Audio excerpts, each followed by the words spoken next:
What's good, YouTube? It's your boy DazzlingReactions back with another video. Today we're going to be reacting to top 10 most disturbing moments caught on live stream footage. This is a scary movie. Make sure you guys cuddle up. Make sure you guys get ready because this is going to be very scary.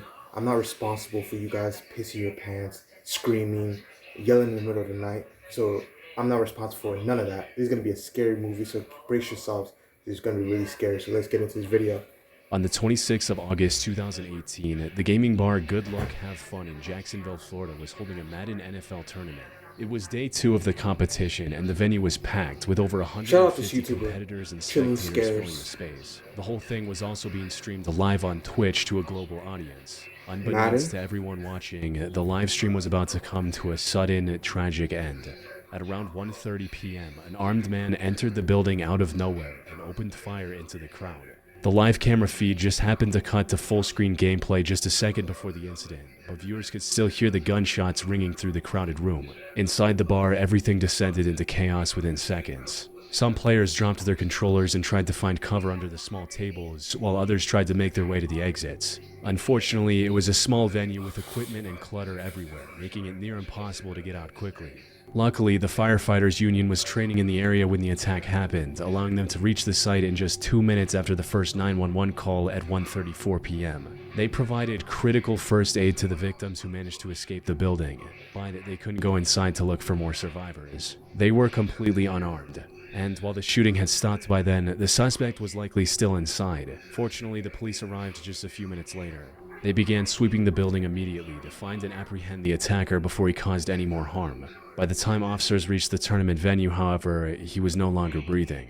Inside, officers found the remains of 3 people, 2 of which belonged to the victims: 22-year-old Elijah Clayton and 27-year-old Taylor Robertson. The third person in the room was the attacker, who turned his weapon on himself after committing the crime. However, what surprised investigators even more was when they ran an ID check on him and discovered who he was. As it turned out, the attacker was 24-year-old David Katz, a professional Madden player who was competing in the same tournament just 5 minutes before the incident. This left investigators wondering how the situation got out of control In a Madden tournament? But the more they learned about David, the more it all made sense. He was born as the second son of a highly educated and stable family. His father, Richard, was a NASA engineer, while his mother, Elizabeth, worked as a toxicologist for the U.S. Food and Drug Administration. Unfortunately, David suffered from mental health issues ever since he was just 9 years old, which became a major point of contention between his parents. Elizabeth wanted to give him antipsychotic medication like Risperdal, while Richard was completely against the idea. This disagreement became one of the reasons behind their divorce in 2007, when David was just 14 years old. His custody was granted to Elizabeth, and that's where everything went wrong.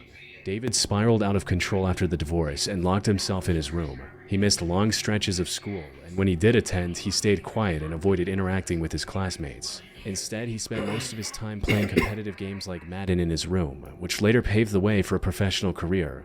However, his mental health also kept getting worse during this time.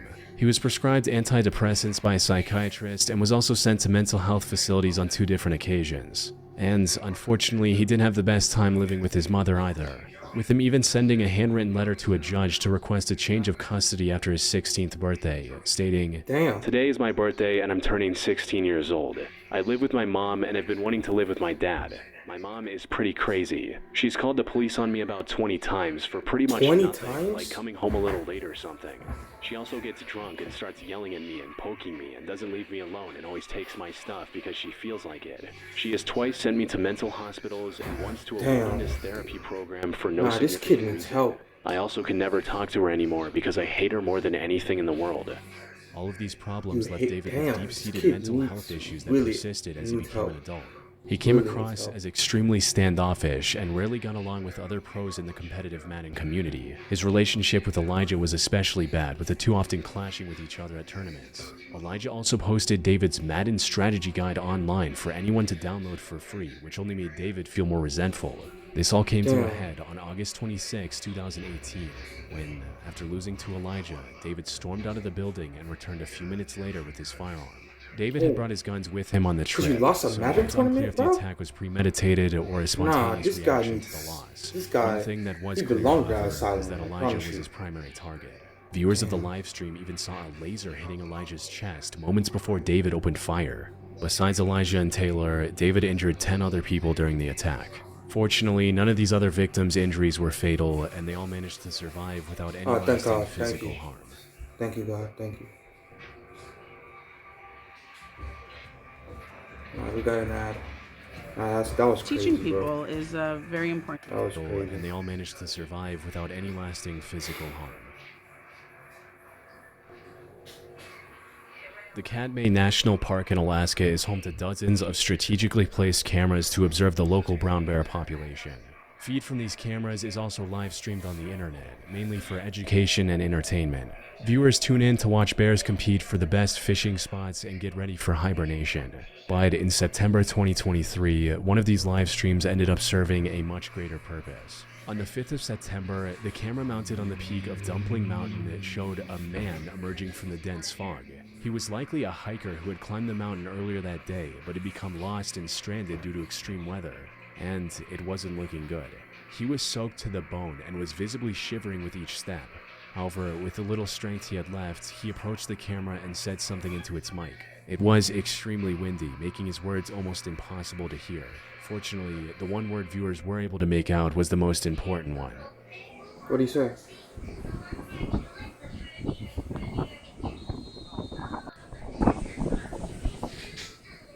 Viewers contacted Explore.com, the company that operates these wilderness cameras, prompting an immediate search and rescue mission for the hiker. But here's the thing, this whole incident was nothing short of a miracle. It was already incredibly lucky that the hiker spotted the camera in the dense fog. But not only was this camera live streaming the footage on the internet, it also had 19 live viewers. He could have easily missed the camera entirely, or the live stream could have had no viewers, since there wasn't that much happening on the mountain at the time.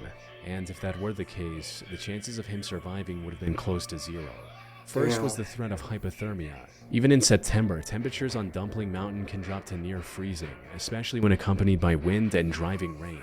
Being wet was also a death sentence, as water strips body heat 25 times faster than air. If he was somehow able to keep moving despite these limitations, he faced the second risk, the terrain. The slopes of Dumpling Mountain are steep, rocky, and in this instance, wet and slippery. One wrong step in the fog could have resulted in him falling down a ravine and possibly suffering a fatal injury. And with no cell service on the mountain, he had no way of contacting emergency services. However, the most terrifying risk was the wildlife. Katmai is home to one of the densest populations of brown bears on the planet. In September, these bears are in a state called hyperphagia, which is a biological drive to eat as much as possible before hibernation. They are active, focused, and most importantly, aggressive. A lost hiker stumbling through low visibility terrain was not a good combination. Luckily, he was able to avoid this grim fate entirely. Rescue workers reached the camera's location within a few hours, giving the hiker a second chance at life. All thanks to those who just so happened to be tuned into the So you got saved? Okay. One of the unsettling things about live streams is how unpredictable they are. There's no editing, no pause button. Whatever happens, happens in real time. And unpredictability isn't just something we see online. Real life has its own version of it too. Sometimes things show up when you're not planning for them. Sometimes you realize you've been putting something off for longer than you should. For me, when life gets busy, scheduling a doctor's appointment is sponsored by ZocDoc and seeing everything from prime, often within just 20. Get back to the video. On the morning of May 18, 2023, at around 9 a.m., 30-year-old DeMonte Cheryl went live on Facebook. However, the purpose of this live stream wasn't to entertain his viewers or make money. Instead, this was his way of saying goodbye to his family while trapped in a hopeless situation. The day started off like any other for DeMonte at his construction job on Liberty Road Drive in Charlotte, North Carolina. He was assigned to the 6th floor and got to work not long after clocking in. Things were going smoothly until around 9 a.m. when someone started putting in the foam insulation on the ground floor. This foam mixture was created on-site by mixing two different chemicals in a machine. Unfortunately, the foam caught fire from a stray spark, which quickly reached the main apartment building. And since most of its wooden frame was still fully exposed, the fire spread faster than anyone could have imagined. The entire building was covered in thick black smoke, with parts of the flame reaching 2,000 degrees Fahrenheit. Around 100 workers on the lower levels were able to escape the building before it became this intense. Over 90 firefighters were also dispatched to the scene, allowing them to save 15 more people from the fire. Unfortunately, DeMonte and his coworker Ruben Holmes were not among the lucky ones rescued. The only way down to the lower Rest in floors peace to was both of covered them, in man. thick, Rest in pitch-black peace, man. smoke, making it impossible to see or Thank God every breathe. day All they for could health do was and- wait for and help my to health arrive, and my something that life, was looking man. more and Just more being unlikely alive. with each passing minute. So, with no other option, DeMonte took out his phone and started live streaming to his family and friends on Facebook. Yo, I'm at South Park right now. At work, the building on fire. Oh my I can't get God. out. It's getting harder and harder for them to see us. This was both a way to plead for help, as well as a potential final goodbye to his loved ones. Although, he hadn't lost all hope just yet. Ah! Help! I think that I saw somebody else with we're them. at South Park. Help! This video is for anyone who likes free ice cream. So if you don't like free ice cream, This is sad, just keep bro. scrolling. This is straight up sad, bro. Somebody send help. We're at South Park. Help! Sadly, the fire surrounding DeMonte and Ruben was too strong for firefighters to do anything. After burning for multiple hours, the building eventually collapsed under its own weight, resulting in both DeMonte and Ruben losing their lives. Later investigations found contractors and developers guilty of not following fair, fire safety guidelines. However, they were let off the hook after paying only a few $1,000s in fines. A GoFundMe to help DeMonte's family also raised nearly $8,000. But no amount of fines or compensation Can bring make them up for back, the loss of yeah. a father of 4 and his coworker Ruben. Yeah. On November 22, 2016, 19-year-old Damn. Anthony Is that a Jellia went mugshot? live on Facebook from Jackson, Michigan. Dude looks like a He menace. appeared heavily intoxicated from alcohol and potentially other harder drugs. He was also extremely angry at something. However, understanding the source of this anger was easier said than done. He was waving his firearm around, drinking even more, and speaking words that were barely comprehensible. What do you say? Funny. I can go over there right now and pop a pig in the I'm gonna go pop a pig in the head. I don't even like my life. Hey, stop! I don't like my life. No laws, no nothing for me. I don't give a I got one in the chamber right now. Stop. Yo. From what the viewers were able to gather, Anthony was mad at his younger brother, Noah. There was already a lot of tension between His the younger two ever brother. since Anthony's parents kicked him out of the house. But then, Noah apparently sent a threatening message to Anthony, which sent him off the rails completely and resulted in the Facebook live stream on November 22. Almost. But almost isn't enough, right? I'm so scared. What's up? What's up, Ryan? Does someone talk to me? Alright, who wants to beef? Who wants to beef? Alright, if there's just one of you, then I'll fight you. But if there's more than one, shoot. What's up? What's up? Crazy. Nah, this dude is a menace, bro. This dude is crazy. Fucking crazy. Anthony spent much of the early stream making vague threats toward Noah and those closest to him. Now, this would normally be the end of it, but for Anthony, online threats were only the beginning, because he next went to the house where Noah was staying and actually opened fire, all while still broadcasting everything live on Facebook. Maybe he just wanted to scare his brother Noah. Unfortunately, this plan backfired horribly. You see, the bullet missed Noah completely and went through the basement door on the other side of the room. Behind that door was the other resident of the home, 26-year-old Brittany Southwell, who was holding her 7-month-old baby at the time. The bullet hit her in the back before doing irreparable damage to her internal organs. Oh She was my rushed to the goodness. hospital as quickly as possible, but tragically passed my away soon goodness. after, leaving her baby without a mother. Anthony Bro, this was dude's a arrested and menace, taken bro. to the police station Hall for of questioning. Fame- Hall of However, Fame even school after taking threat. the life of an innocent bystander, he didn't show an ounce of remorse. Yo, this dude's a Hall of Fame menace, bro. Who's crazy? Who's crazy? Nah, you're a school threat, bro. You're a school threat. You're a school threat. Nah, bro. That's actually sad, bro. You're dumb. You're being dumb. Bro, listen to your girl, bro. What's up? See me in the area of Brotherhood prison.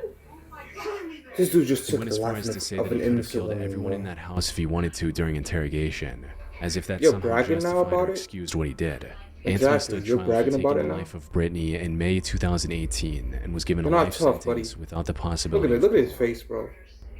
All of fame menace to society, bro. Get him out of here, bro. Get him out of here. This dude's a menace, bro. Just took the life of an innocent woman, bro. That's crazy, bro. Alright, guys. That'll do it for this video, guys. Don't forget to like, subscribe, hit the post notification bells. Tell your friends about me. Tell your family about me. Tell everybody about me. Dazzling Reactions. Remember the name. Have a good one, guys. And I'll see you guys in the next one. Thank you.